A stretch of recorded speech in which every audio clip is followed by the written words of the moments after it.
दोस्तों बारिश के बाद हुए सांस रोक देने वाले 5-5 ओवर के मुकाबले में सनराइज हैदराबाद ने रचा इतिहास। नमस्कार दोस्तों, स्वागत है आपका एक बार फिर हमारे चैनल में। दोस्तों आईपीएल 2025 का एक और धमाकेदार मुकाबला हुआ, जहां पर पहले तो बारिश ने खलल डाल दी, लेकिन इसके बाद दिल्ली कैपिटल के गेंदबाजों के ऊपर टूट पड़े अभिषेक शर्मा और ट्रेविस हेड और दमदार तरीके से सनराइज हैदराबाद को जीत दिला दी। तो दोस्तों हम आपको इस मुकाबले का पूरा हाईलाइट तो बताएंगे, लेकिन उससे पहले आप भी सनराइज हैदराबाद की टीम के इन खिलाड़ियों के शानदार परफॉर्मेंस को देखकर खुश हैं तो वीडियो को एक लाइक जरूर कर दें और साथ ही चैनल पर नए हैं तो चैनल को सब्सक्राइब कर लें। तो चलिए दोस्तों जानते हैं इस मुकाबले का पूरा हाईलाइट।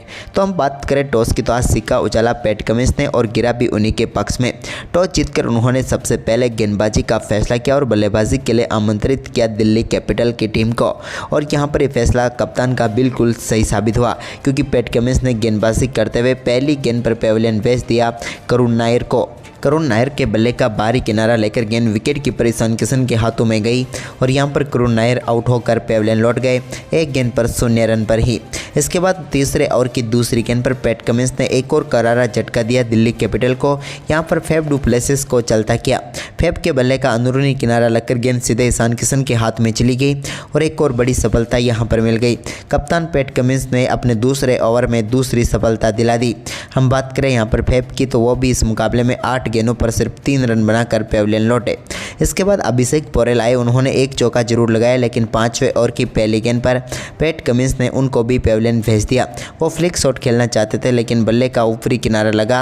यहाँ पर एक और बेहतरीन कैच ईशान किशन ने पकड़ा और आउट होकर पेविलियन लौट गए अभिषेक पोरेल भी, और कमिंस ने अपनी तीसरी सफलता प्राप्त कर ली। अभिषेक ने 10 गेंदों का सामना किया और 8 रन बनाए। तो वहीं पर इसके बाद दोस्तों यहाँ पर अक्षर पटेल क्रीज पर उतरे, तो उन्होंने एक चौका पैट कमिंस के सामने जरूर जड़ा, लेकिन इसके बाद छठा ओवर डालने आए हर्षल पटेल ने शानदार गेंदबाजी करते हुए उनको भी पैट कमिंस के हाथों कैच कराकर पेविलियन भेज दिया। कप्तान अक्षर पटेल 7 गेंदों का सामना करने के बाद 6 रन बनाकर पेविलियन लौट गए। इसके बाद 8वें ओवर की पहली गेंद पर केएल राहुल के रूप में एक और झटका दिल्ली कैपिटल की टीम को लगा। यहां पर केएल राहुल को भी जयदेव उनादकट ने पेविलियन भेज दिया। बेहतरीन कैच विकेट कीपर एक बार फिर ईशान किशन ने पकड़ लिया और यहां पर केएल राहुल भी ज़्यादा कुछ खास कर नहीं पाए और इस मुकाबले में आउट होकर पेविलियन लौटे। 14 गेंदों पर 10 रनों की पारी उन्होंने खेली। इसके बाद विपराज निगम ने शानदार बल्लेबाजी करते हुए एक बेहतरीन छक्का जड़ा, लेकिन उनकी पारी भी दुर्भाग्यपूर्ण तरीके से समाप्त हुई, जब 13वें ओवर की पहली गेंद पर जिसान अंसारी के सामने ट्रिस्टन स्टब्स 2 रन लेना चाहते थे, लेकिन यहां पर विपराज निगम रन आउट होकर पेविलियन लौट गए। और अब तो दिल्ली कैपिटल की कमर पूरी तरीके से टूट चुकी थी, क्योंकि विपराज निगम अच्छी बल्लेबाजी जरूर कर रहे थे, लेकिन 17 गेंदों पर 18 रन बनाकर वो भी पेविलियन लौट गए। इसके बाद दोस्तों यहाँ पर जिसान अंसारी के सामने आशुतोष ने दमदार बल्लेबाजी की और 15वें ओवर की दूसरी गेंद पर लॉन्ग ऑन के ऊपर से गेंद को उन्होंने स्टैंड में डिपॉजिट कर दिया। तो वहीं पर इसी ओवर की चौथी गेंद पर भी एक और बड़ा शॉट उनके बल्ले से देखने को मिला और इस बार भी लॉन्ग ऑन के ऊपर से शानदार छक्का जड़ते हुए इस ओवर का दूसरा छक्का जड़ दिया। इसके बाद दोस्तों यहाँ पर शानदार गेंदबाजी करते हुए आशुतोष शर्मा ने हर्षल पटेल के सामने भी 2 शानदार चौके जड़े। तो इसके बाद ईशान मलिंगा के सामने ट्रिस्टन स्टब्स के बल्ले से 18वें ओवर में 2 और बेहतरीन चौके यहाँ पर देखने को मिले। अब शानदार तरीके से टीम का स्कोर आगे बढ़ रहा था, क्योंकि काफ़ी दमदार बल्लेबाजी इन दोनों बल्लेबाजों ने की और 50 रनों की पार्टनरशिप भी पूरी कर डाली।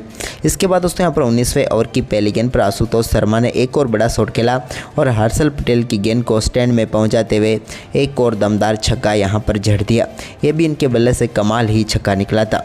इसके बाद 20वें ओवर की चौथी गेंद पर एक और बड़ा शॉट यहाँ पर खेलने के लिए गए, लेकिन इस बार आशुतोष शर्मा के बल्ले पर गेंद सही से आई नहीं और उन्होंने अपना विकेट गंवा दिया, लेकिन आउट होने से पहले उनके बल्ले से दमदार बल्लेबाजी देखने को मिली। आशुतोष शर्मा की इनिंग की हम बात करें दोस्तों, तो उन्होंने शानदार तरीके से टीम को एक सम्मानजनक स्कोर तक पहुंचाने की पूरी कोशिश की और 26 गेंदों पर महत्वपूर्ण 41 रनों की पारी यहां पर उन्होंने खेल डाली।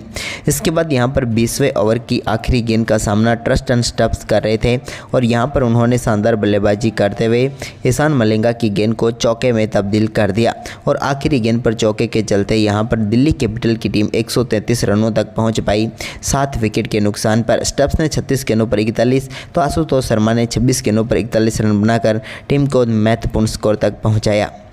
लेकिन दोस्तों जैसे ही यहाँ पर पारी समाप्त हुई तो बारिश शुरू हो गई और बारिश इतनी भयंकर थी कि मैदान पर पानी भर गया। लेकिन आखिरकार बारिश रुकी और फिर से मुकाबला शुरू हुआ। तो यहाँ पर 5 ओवर में 41 रनों का टारगेट रखा गया सनराइज हैदराबाद की टीम की तरफ से। पहला ओवर मिचेल स्टार्क लेकर आए तो उनके सामने थे ट्रेविस हेड।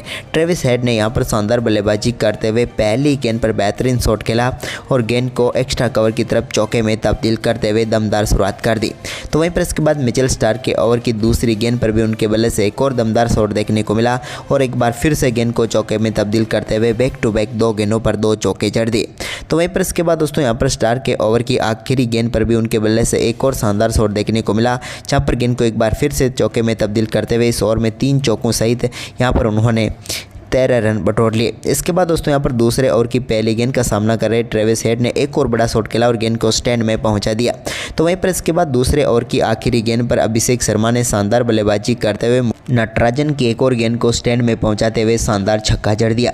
इसके बाद तो अभिषेक ने यहाँ पर तीसरे ओवर की पहली गेंद पर भी एक्स्ट्रा कवर के ऊपर से एक और शानदार शॉट खेला और इस बार गेंद को स्टैंड में पहुंचाने में कामयाब हुए और दुष्मंता चमीरा की गेंद को स्टैंड में पहुंचा दिया। तो वहीं पर इसी ओवर की एक और गेंद को भी शानदार तरीके से उन्होंने सिंगल हैंडली बाउंड्री लाइन के पार भेजा और एक और दमदार छक्का यहां पर अभिषेक ने जड़ दिया। और यहां पर तीसरे ओवर की समाप्ति तक शानदार बल्लेबाजी करते हुए दोनों बल्लेबाजों ने टीम के स्कोर को 37 रनों तक पहुंचा दिया, यानी कि मुकाबला पूरी तरीके से पकड़ में आ चुका था अब सनराइज हैदराबाद की टीम के लिए। लेकिन अब बात यह थी कि आखिरकार इस मुकाबले को फिनिश कौन करेगा और ये फिनिश देखने को मिला चौथे ओवर की दूसरी गेंद पर अभिषेक के बल्ले से, जब उन्होंने पैरों पर आई हुई गेंद को शानदार तरीके से फ्लिक किया और गेंद को स्कॉर्लेग के ऊपर से स्टैंड में पहुँचाते हुए दमदार छक्का जड़ दिया और इसी के साथ शानदार बल्लेबाजी करते हुए इस मुकाबले में सनराइज हैदराबाद की टीम को दमदार जीत दिला दी। दिल्ली कैपिटल का कोई भी गेंदबाज यहां पर कमाल नहीं कर पाया इन 2 बल्लेबाजों की तूफानी बल्लेबाजी के सामने और पूरी तरीके से ढेर हो गई। तो आपको ये मुकाबला कैसा लगा दोस्तों, हमें कमेंट करके ज़रूर बताएं। धन्यवाद।